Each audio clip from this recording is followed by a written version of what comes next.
আপনারা দেখছেন জেলা সংবাদ টিভি, খবর সব সময়।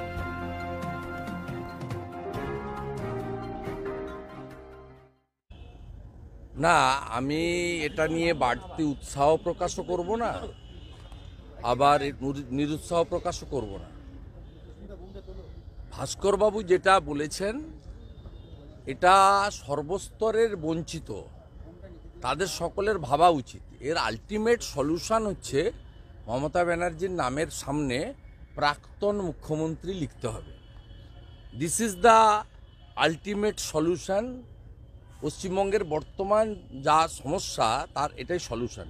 উনি উনার সেক্টরের কথা, কর্মচারী শিক্ষক যারা ডিএর দাবি করছেন বা ডিএ প্রাপক তাদের ক্যাটাগরির কথা বলেছেন, কিন্তু আমি সামগ্রিকভাবে বলবো, যদি পরিযায়ী শ্রমিকদের কথা বলেন, যদি গণতন্ত্রের কথা বলেন, পঞ্চায়েত ভোট হয় না, লুটের ভোট হয়, 60 জন 70 জন খুন হয়, স্কুলের ভোট তুলে দিয়েছে, কলেজের ভোট বন্ধ, সমবায় সমিতির ভোট হয় না, মেডিকেল কাউন্সিলের ভোটে মুরগি কাটা লোক গিয়ে ডাক্তার সেজে ভোট দেয়, সব দিকে গণতন্ত্র বলুন, পরিযায়ী শ্রমিকদের বাবা মা স্ত্রী পুত্র ছেড়ে বাইরের রাজ্যে ফ্লাইওভারের নিচে থাকা বলুন, আনএমপ্লয়েড এডুকেটেড ইউথদের বলুন, 8টা-9টা সংগঠন গান্ধী মূর্তি বা মাতঙ্গিনী হাজরার মূর্তির নিচে বসে থাকা লোক বলুন, সর্বস্তরে যদি আপনি ভাবেন তাহলে এটা হচ্ছে বঞ্চিতদের বাংলা তৈরি হয়েছে বর্তমানে।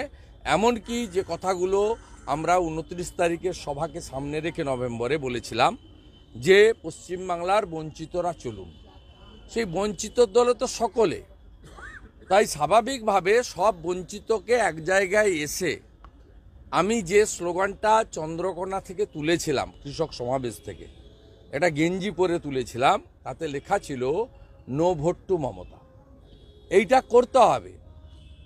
এখানে কেউ 2-4 জন কংগ্রেসকে ভোট দিয়ে দিলাম, 2-5 জন সিপিএমকে ভোট দিয়ে দিলাম, এতে কিন্তু নো ভোট টু মমতা হবে না। কারা নো সেটিং অপোজিশন এবং কারা formattable, dependable, no test opposition, এটা তো বাংলার মানুষ দেখে ফেলেছে। তাই নো ভোট টু মমতা করে আসুন আমরা সবাই মিলে পশ্চিমবঙ্গ থেকে এই পরিস্থিতির আমরা অবসান ঘটাই।